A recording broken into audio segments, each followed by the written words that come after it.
Boy with cigarette burns whispered, "It's my turn tonight." 34 Hell's Angels surrounded the park. The rain that night in Bakersfield wasn't just water falling from the sky. It felt like the heavens were weeping for a child who had forgotten how to cry. Inside Rosy's diner, the air was thick with the scent of grease, coffee, and the low hum of diesel engines idling outside. It was a sanctuary for the weary, a place where truckers and drifters swapped stories over pie. But tonight, the atmosphere shifted the moment the door chime rang. He was small, far too small for the heavy, oversized flannel shirt he wore. His name was Marcus, though no one in the diner knew it yet. He was 9 years old, but his eyes held the hollow, ancient gaze of someone who had lived 100 lifetimes of pain. He didn't walk to the counter. He shuffled, favoring his left leg, his movements stiff and guarded. At the corner booth sat Knuckles. To the uninitiated, Knuckles was a nightmare made flesh, a towering man with a beard like steel wool and a leather vest adorned with the infamous Death's Head patch of the Hell's Angels. He was a man who commanded silence simply by entering a room. But to those who knew him, beneath the hardened exterior beat the heart of a protector. Marcus approached the booth, trembling so violently that the sugar shaker on the table rattled. He didn't look at Knuckles. He looked at the table, his small hands clutching the hem of his shirt. When he finally spoke, his voice was a whisper, barely audible over the clatter of dishes. "It's my turn tonight," the boy whispered. Knuckles froze. The spoon he was stirring into his black coffee stopped mid-circle. He slowly lowered his gaze. As Marcus timidly pulled up his sleeve to scratch an itch, the fluorescent light of the diner caught the skin of his forearm. There, scattered like cruel constellations, were circular scars, cigarette burns, fresh ones mingled with old, silvered tissue.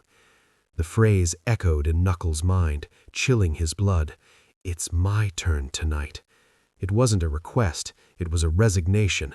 It was the statement of a child who knew exactly when the pain was scheduled to arrive, who had learned to clock the hours until the violence began. Knuckles didn't ask questions. He didn't need to. The evidence was written in ash on the boy's skin. With a gentleness that contradicted his massive frame, Knuckles reached out, placing a hand on Marcus's shoulder. "You aren't going back," he said, his voice a low rumble that brooked no argument. "Not tonight, not ever." He pulled out his phone. He didn't call the police first. In the world Knuckles inhabited, some things required immediate, overwhelming force. He dialed a number known only to the Brotherhood. "We have a situation," he said, his voice tight. "Rosy's Diner, Shady Pines Trailer Park, Unit 12. Bring everyone." Within minutes, the ground began to vibrate. The low rumble grew into a roar that shook the windows of the diner. One by one, then in packs, motorcycles pulled into the lot. Chrome gleamed under the streetlights. Leather vests snapped in the wind. 34 Hell's Angels dismounted, their boots hitting the pavement in unison. They didn't shout. They didn't rev their engines unnecessarily. They moved with a singular, terrifying purpose.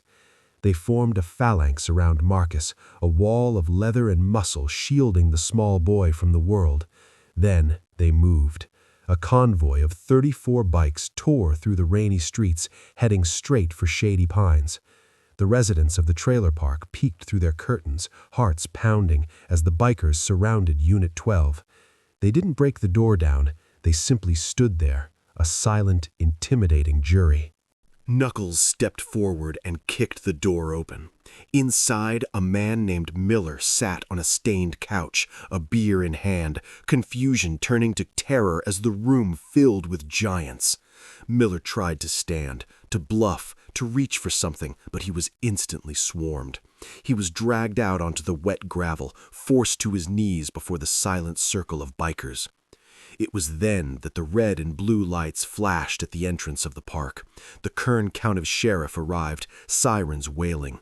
The deputy stepped out, hand hovering near his holster, ready to confront a gang war. But the scene that greeted him was different.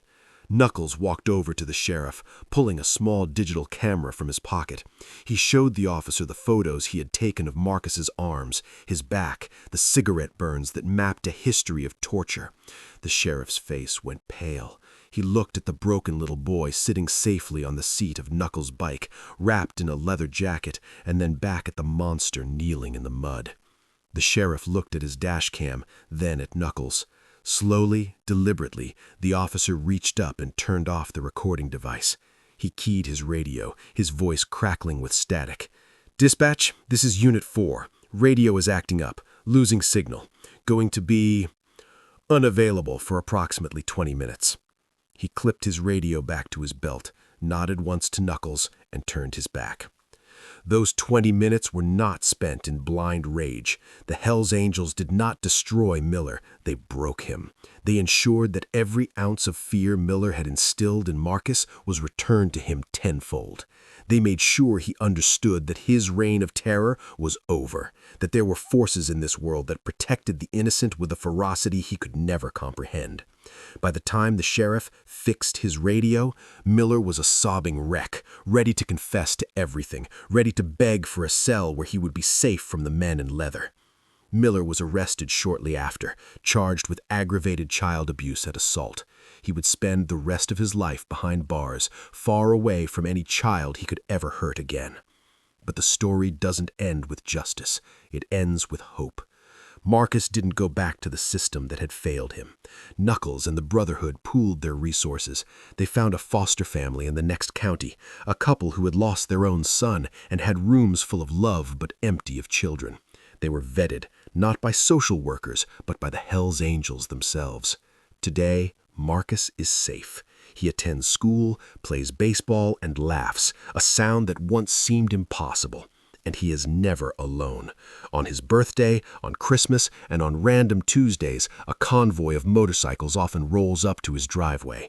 They don't come to fight, they come to bring ice cream, to check on him, to remind him that he is watched over by 34 guardians who promised that it would never be his turn to suffer again. This story reminds us that heroes don't always wear capes. Sometimes they wear leather patches and ride Harleys. Sometimes kindness looks like a wall of bikers standing between a victim and their abuser. It teaches us that second chances are possible, but sometimes, before a victim can have a second chance, the perpetrator must face the consequences of their actions. If this story touched your heart, if you believe that kindness can come from the most unexpected places, please hit the like button. Share this video with your friends and family to spread the message that no child should ever suffer in silence. Subscribe to our channel for more emotional stories that restore faith in humanity. We want to hear from you. Tell us in the comments below, where are you watching from? Let's see how far this story of hope can travel. Together, we can make the world a little brighter, one story at a time. Thanks for watching.